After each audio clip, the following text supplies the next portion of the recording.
Happy Friday, Stuart. We're back again for another session. And one of the things that we have discussed a lot here in this forum, as I'm sure you're painfully aware, is the quality of the last mayor in New York City. I am not allowed to mention his name anymore. Stuart said I couldn't, but I can encourage you all to go to Park Slope, and I want you to pee in front of his house because he deserves it. And I disagree. Go ahead. Stuart. Oh, you're talking about a past mayor? Yeah, the past mayor. Oh. Well. No, the current mayor doesn't get pee. We just leave him cocaine for his nights out at the clubs, okay, with the tranny hookers. But another, being that you're opening up your floodgates, and I've only encouraged urination at this point, I believe we can go further. If you've had too much chili or whatever, leave it for this man. He deserves it. He caused so much damage to the city, and it has not been repaired by the current mayor, Adams, who I can say the name of. And as far as the prior mayor, I won't say his name. I will say what his real name is, which is Warren Wilhelm Jr. He changed his name because he has daddy issues, and he's a loser. But apparently, our last mayor and the current one aren't the only mayors who are revolting people and disgusting. I think he's turning it over to me. I think I am. I think I am. Well, I do. I have to tell you, this was a nugget that I got out of the newspapers a few days ago. And it was her name that struck me first. Misty Roberts. Now, just sounds like one of Trump's porn stars. Sounds like exactly like a woman who should have been a stripper. And that reminded me in turn of one incident I had down in Baltimore when I was in college there at a burlesque house. It was a rather wonderful incident. Now, I don't even want to hear about this, Stuart. No, it was so clean. It's so opposite of one might think. It was called the Gaiety. The place was called the Gaiety. And it's probably one of the last remaining real burlesque houses that existed back then. And but actually what they did on stage were do scenes that were indicative of sex, but not monitoring, not mimicking it in any way, but they'd be very creative scenes. I'll give you one example. There was a guy and a woman in a room. You could see they were in a room, and she had some long-tailed furry, what do you call that? A stole, not a stole, but a wrap of some kind. Whatever. Long thing. Well, so they're discussing that. Well, in the adjacent room, and what you see from the audience level is two people on the other side in an adjacent room listening to the conversation. And so the conversation with the lady with the wrap, the furry wrap, it starts to become something like when one would think that wrap is a part of the male anatomy, and it becomes hysterical as you think about it. And the other people were reacting in the adjacent room. That's the kind of stuff burlesque scenes were. They weren't people jumping. It wasn't porno. Okay, I leave that. Okay, wait a second, Stuart. I got to say something. Go ahead. This is the kind of porn you go watch. This is not. I had never been to a burlesque show, and I said, you got to do that when you have an opportunity. I was a growing lad, and it was time. But it was so. This is how clean this is. I mean, seriously, I had Hustler magazine. No, but anyway, we had other incidents I wouldn't describe. But no, this is a G-rated forum. Misty Roberts. Yeah. So putting aside the fact that the name suggests she should have been a stripper, Misty was also an elementary school teacher and the mayor of a small town in Louisiana, DeRidder, Louisiana, town of about 10,000. Misty was elected mayor. She was the first female mayor elected in 2018, and she was reelected in 2022. Now, on 25, Misty sent a note to the fire chief of DeRidder saying that he was appointed temporary mayor, and she advised that she'd be gone for 2 weeks. On the 27th of July, she resigned the position of mayor. And several days thereafter, she was arrested for rape. And the police had interviewed two rape of one of her younger elementary school students. I mean, okay. Play Misty for me. Misty. And so I don't think I think her elementary school career and her mayoral career has made an abrupt halt. I don't think you'll see her in either of those positions again. Maybe the stripper thing might come into play. Maybe the stripper. because they interviewed a couple of kids, one being a witness and one being the victim. But this intern, the Misty Roberts thing, in turn reminded me of another name from the past with a similar kind of conduct involved. Do you remember the name Mary Kay Letourneau? Yes, she's married to the guy. Was. 1997, she was a school teacher in New Hampshire, again, elementary school teacher.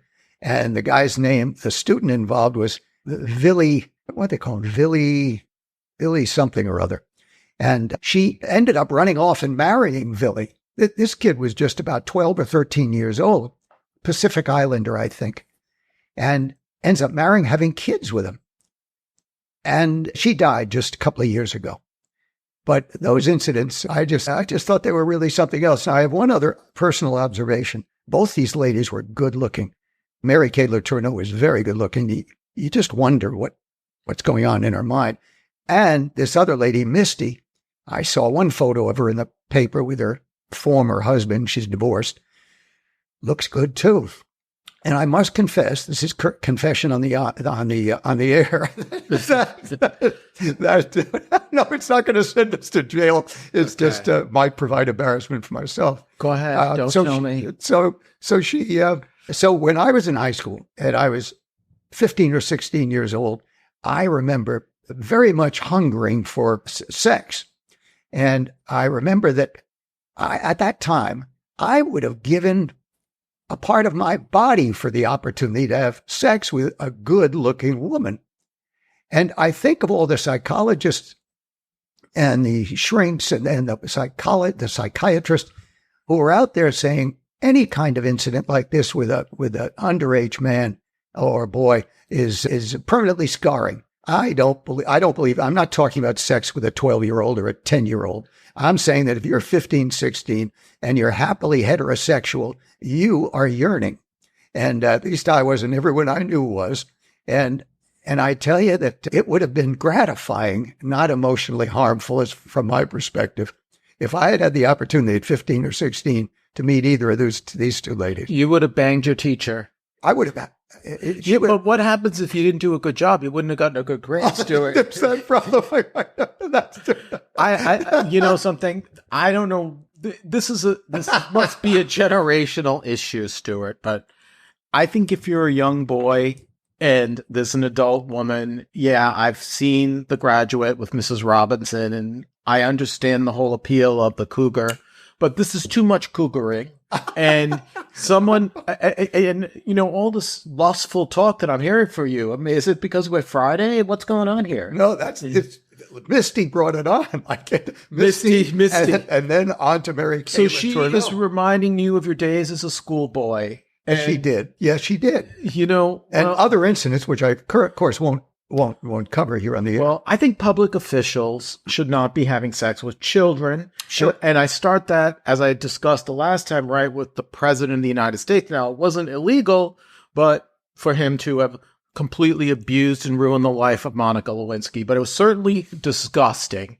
And when I think of politicians having sex with younger people and exploiting them, it sickens me. And I'm sorry, poor Misty. She may have been sexy, but she deserved to lose her job, and she should. Sure, she's going to hit the slammer. I don't think there's any question. Well, that's what happens when you put your hand in the cookie jar. Yeah, and you take out some adolescent, 12 or 13 years old.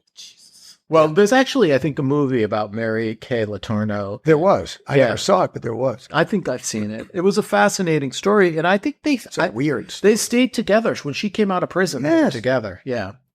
Well, Stuart, I don't even know. I mean, you know what? I will say this: these women obviously have some issues, and I'm overwhelmed. I'm overwhelmed about the burlesque, the hell of it. I don't even know. Okay. But, I don't even know where to go with this, because this discussion of adolescence and all of it doesn't really go with something that is, I have to tell you, I am in a rage, Stuart. I'm in a rage. You always are. This is worse than usual. I just took you off the road there for a moment. You really did. It was amusing, I have to admit. Thank you for the distraction. But I think one of the things I have noticed in the media lately is it's called irrational exuberance, right? We've got rid of slow Joe, low IQ, bottom of the class moron Biden, and we've replaced him with a younger, way more dynamic, although let's face it, my 95-year-old grandmother is was more dynamic than Joe Biden, and we replaced it with her. And we talked the last time or the last few times about her innumerable intellectual problems. What we've been hearing about is how she's got all these big crowds, how she's, all this enthusiasm that her and Tampon Tim Walz have generated for themselves. But I'm not so sure I'm buying the enthusiasm so much because I don't know if you recall back in 1988, George H.W. Bush ran for president against Michael Dukakis.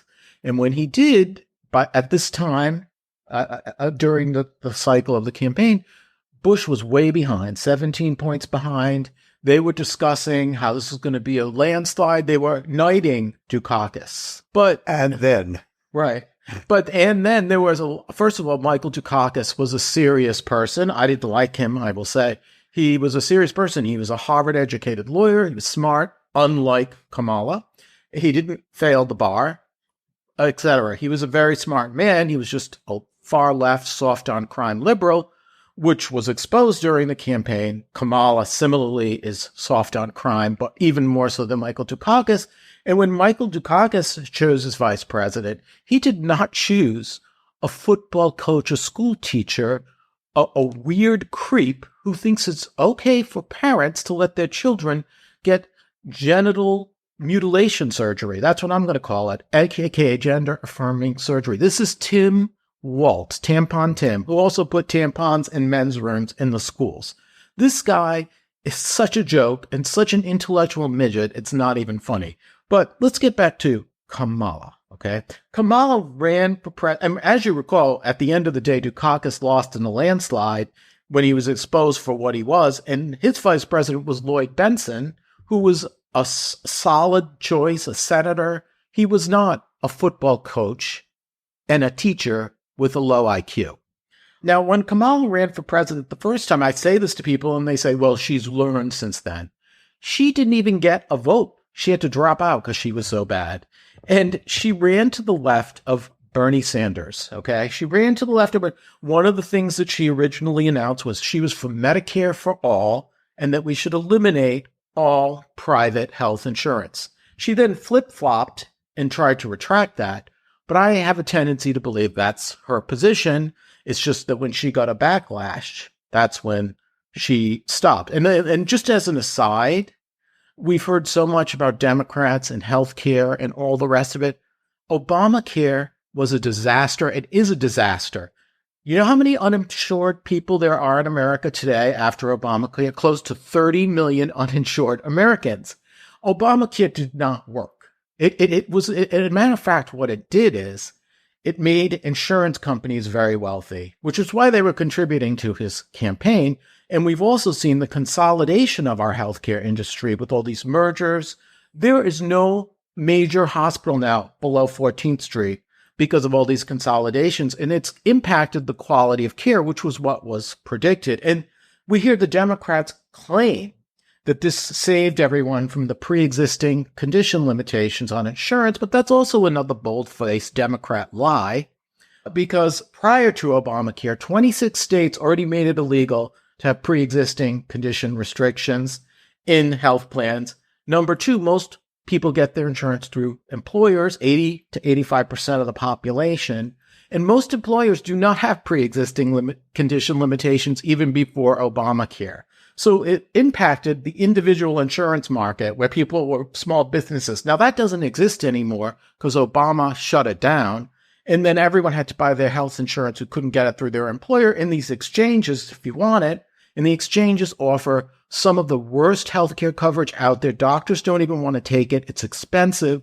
So I don't want Kamala or any Democrat touching my private health insurance. And this is what she and Bernie Sanders want to do to us. And Bernie Sanders is a huge moron and a joke.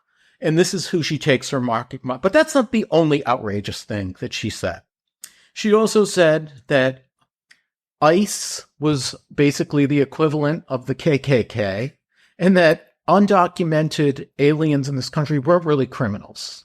Well, this might explain why her and her role as the border czar, which she's now trying to deny, was a disaster. We've had 18 million undocumented people flooding this country because people like Kamala don't believe it's wrong to let them here, even though we don't have the infrastructure to take care of these people. I am not against immigration. I am against overwhelming the system. For what purpose, I do not know. She is not bright. She is not good. She will not be a good president. I mean, Trump gave an hour-and-a-half press conference yesterday, which was completely deranged and insane. Everything in it is nonsense. But the one thing he said is that he didn't have respect for her, that she's not smart, and that she'd be a terrible president. He was telling the truth for once in his life, because she would be. And I don't even understand. And then what was her biggest decision of all during this, campaign? Well, she selected a vice president. And I've already talked about his bizarre, policy of thinking it's okay to let young children have their genitals removed because they're confused about who they are. But not only that, Tampon Tim Walz should never be allowed near any children. I can't imagine him as a school teacher for someone who adopts a policy like that. But it wasn't just this bizarre and creepy kind of far extreme policy. He sat back, as I discussed the last time, and allowed Minneapolis to burn to the ground, didn't call the National Guard, left the city in tatters, didn't listen to the mayor's request. I think that one, more than the other stuff. Well, that's a bigger issue. I think that one is going to come back and haunt him. Right. And so don't tell me he's some mainstream Democrat, because he isn't. And then since in 2023, he signed a bill to make offenses, certain criminal offenses, with less penalties. Now, in Minneapolis, after they burnt the city to the ground at his behest, who bought up some of the distressed properties? Who do you think? No. His campaign contributors. That is who did it. This guy is scum. He is stupid. He is, of all those four people, he is the worst. Okay? And I don't want to hear about how he's, oh shucks, Gumapalio. And let's talk about the crime in Minneapolis and in Minnesota that has occurred. Homicides since 2019 are up 114% under his tenure. Robberies, 84%. Crime as a whole, up 12%. His wife, I don't know who this moron is either. She was a school teacher either. When they were burning down Minneapolis, she had left her window open so she could smell the burning rubber and seemed to appreciate it because she was so sympathetic with the rioters and looters. She basically said something to that effect. Yeah. I mean, who would acknowledge that? And then every May now, on May 25th, we have George Floyd Remembrance Day in Minneapolis. And let's face it, George Floyd had fentanyl in his system. He died of a heart attack. He resisted arrest. He had a long, violent criminal record, but he got involved with the wrong cop. Some have claimed that his autopsy report was doctored to make it look like a murder. I can't really say that one way or another. I wouldn't be surprised because I'd put nothing past these people. Nothing. They are the incarnate of evil. And this guy should never be in any position of power. And he's a moron. And he doesn't look presidential. He looks like a walrus, as I said the last time. But you haven't mentioned as a negative, and I don't know how much attention it will get. It's been brought up by Vance, the idea of the walrus, as you put it, Waltz, avoiding going overseas for service. I can't speak to that. It's hard to be in the man's mind as to what caused him to say, I'm retiring from the National Guard. But I've heard that too. But you can't be sure, because there'll be people who'll come out and say things, and you can't be sure of what was in his mind. I believe that part out of it, but I think he did exaggerate that he was in combat. There's one minor thing. Right. He didn't say combat, but he said command. He had been a command sergeant major over. I think he said we shouldn't allow people to hold guns that I was using in combat, which suggested that he wasn't combat. And he wasn't. I would leave that's a little more nuanced. I think the other stuff is worse. Yeah. I mean, clearly he's like Senator Blumenthal from Connecticut, who claimed he went to Vietnam but never did. Do you remember that story? That, and there have been others. There was the preacher. Who was the one who claimed he was a Marine in Korea? The kind of... I don't know, George Santos. I'm joking. No. This is a long time ago, but he was one of these televangelists. I don't know. Long time ago. And he had on his resume Marine in Korea, and apparently that just wasn't the case. Well, the long and the short of it is, Stuart, as bad as Donald Trump is, these two are dumb, incompetent, soft on crime, soft on immigration, and her only announcement about economic policy was yesterday, where she said she was going to impose wage and price controls, which is what Nixon did in the 70s to no avail. It was a disaster. May I put this as an aside? I know a lot of people don't like Richard Nixon, and they hate him, and they think he's a terrible person. And he was kind of, but I have a soft spot in my heart for him. You got a soft spot. Yes, he had an enemies list, and Sammy Davis Jr., I think, was on it. That's enough for me. This guy, by the way, as bad as Richard Nixon may be, he was way more honorable than Bill Clinton. He resigned. Actually, he did it under pressure. Democrats never had the integrity to get rid of that scumbag rapist.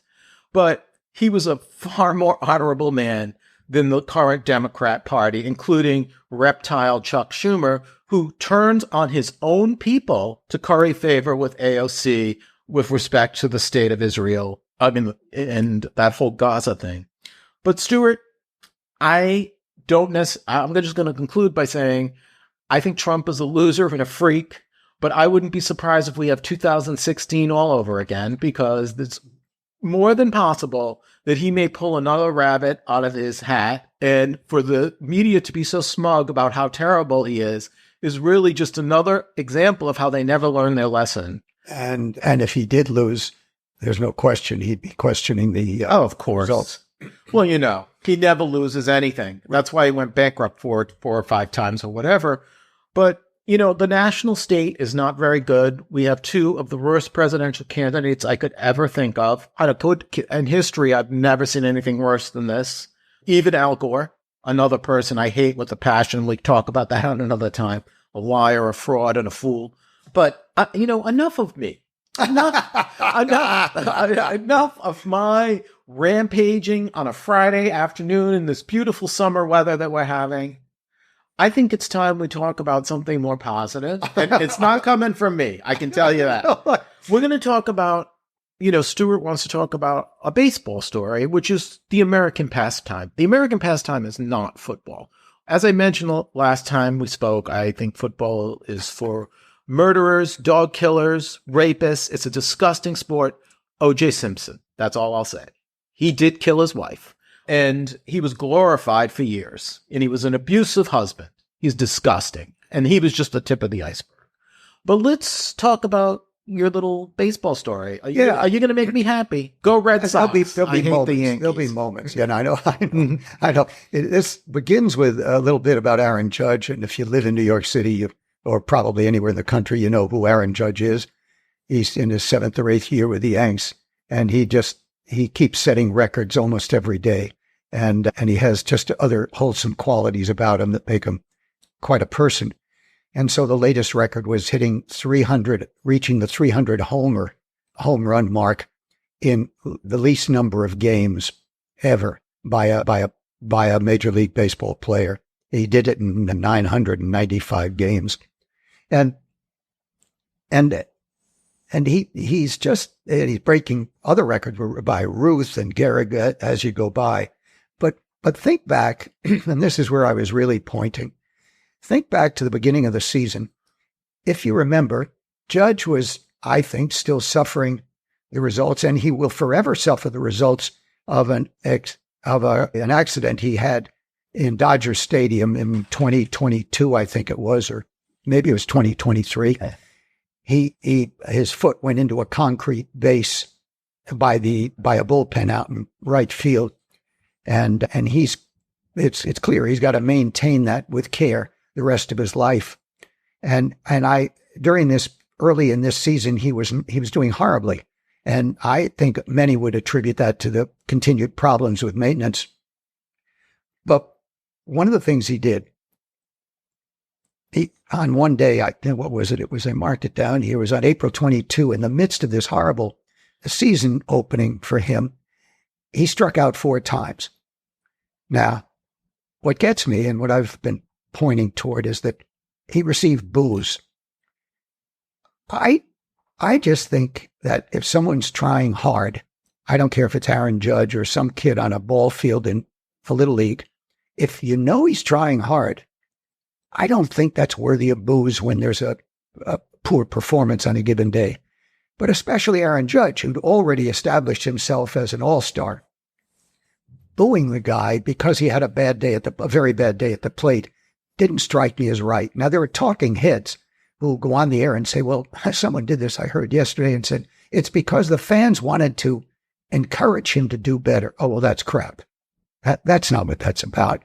You're booing the guy. It's giving you some sort of self-satisfaction, but it's not likely to have a positive effect upon the player.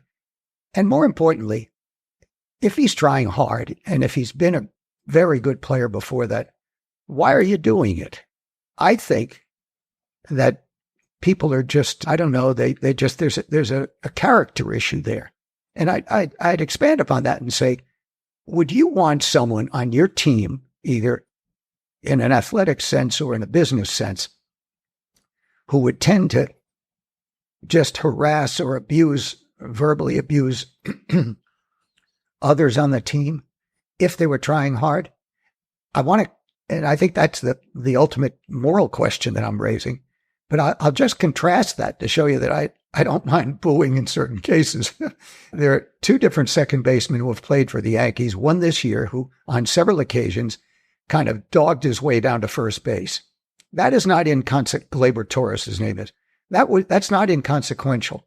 Even though there may be a harmless ground ball hit to second, third, short, wherever, if you just dog it, well, then that pressure is taken off the players out on the field to do a good job in fielding and throwing. And on the other hand, if you really hustle down there, you can cause people to make a mistake. So it's not inconsequential from a baseball perspective. But what do your teammates think when you dog it? And finally, Aaron Boone, after 1 or 2 incidents, took him out of a game. And I think that's the right move. I don't care who you are. There was one other called Robinson Cano who played for both the Mets and the Yanks, and he did it every time running to first base, every single time, and they never did anything about it. I don't know whether it was Joe Torre or some other manager who was there, but it's the manager's fault for not taking the bastard out of the game. What do you say to the other players on the team and kids in the stands and students who are working or people who are working in jobs? What do you say to them about dogging it and not trying your best? Here's what I would say. Boo, boo, boo, boo. But Stuart, you know what? This is the thing. Okay. You mentioned how rude these people are because they're not really fans if they boo you when you're having a bad day. When you've been a great person, great player. Not the guys who are dogging it. No, we're talking about Aaron Judge, right? This is why I hate the Yankees, and I will always hate them. The kind of people who go to this game are these diehard fanatics, but they're not like Red Sox fans who are way more fanatical. And I'm not from here. I've never liked the Yankees. I've always thought they were arrogant. I always hated George Steinbrenner, even though he was good friends with one of my favorites, Richard Milhouse Nixon. But this is the kind of behavior you get at a Yankees game, and it's a reflection. Oh, it goes on everywhere. I'm sorry, I'm blaming them. This gives me another opportunity to go off about the Yankees because they suck. And there's nothing more vulgar and repulsive than that whole organization. And I don't care how many times they've won or what's the rest of it. They are a bad reflection on this city. Oh, my God. Well, I guess that about sums it up. Although, you know something? I'm going to have to admit to this. You want to know who was a Boston Red Sox fan? Yes. You know who I'm going to say. Yes, and I'm not going to mention his name. I will. That piece of shit mayor we had, Warren Wilhelm. So maybe I should take back everything I just said because, but he's a dumbass anyway. He should have kept, he probably never even went, he probably ate his hot dog. I was just thinking he probably had a knife and a fork at the ball game. No, he bought a cloth napkin and utensils. Pretentious piece of garbage. But anyway, Stuart, I do agree. In a serious note, I don't think it's fair to behave that way, and it shouldn't be allowed, and people should act with a little bit of decorum. Well, it should. It has to be allowed. Freedom of speech, and you paid your ticket, but it isn't right. You should show respect. Show respect. It's disgraceful. The guy is a great player. He's an honorable person. He is not Tampon Tim Walz. He is not Bill Clinton. He is not reptile Chuck Schumer. He is and he's playing. He's now playing with a foot situation that requires maintenance for probably the rest of his life. And he does it without complaining. Right. Notice how he doesn't use it as an excuse Never. For failing. Like, for example, a lot of feminists like to blame their failures in life on the fact that they're women when it's really just because they suck. We were going upbeat for a while. I had to throw that in. But anyway, Stuart, I think we're probably at the end of this little Friday session. And it's been a pleasure once again. Yep. And once again, Go Red Sox. I hope the Yankees lose forever.